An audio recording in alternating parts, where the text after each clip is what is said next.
It's a very good for happy moment, it's good for sad moment, even angry moment, because classical music is like a ocean, like you may find everything, anything inside it.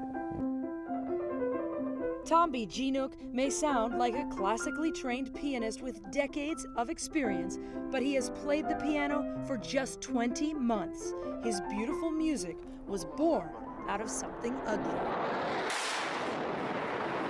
There was an exam I couldn't study because of the bombs, you know.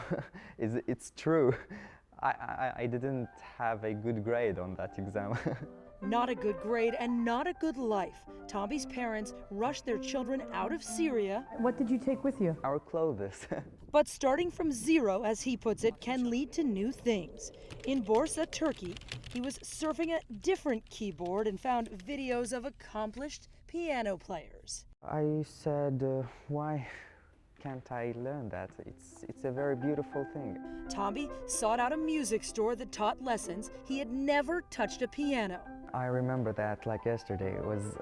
It was very hard. But after the lesson, there was empty classes at the academy. So I stayed there and practiced at the piece like 4 hours. They didn't know that I am still here.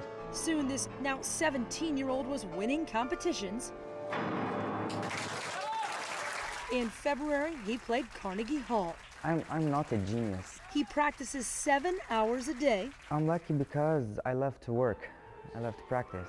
Now he feels he must educate others about the civil war in Syria. Thursday, he played for members of the U.S. Congress in a program set up by the Turkish embassy. But I'm not a journalist. I'm not a soldier. But there's children and women and innocent people who's dying there. Tombi hopes to educate others because he is always learning. When I die, that's the end of learning. Otherwise, it's infinity. In Washington, Beth Parker, Fox 5 News.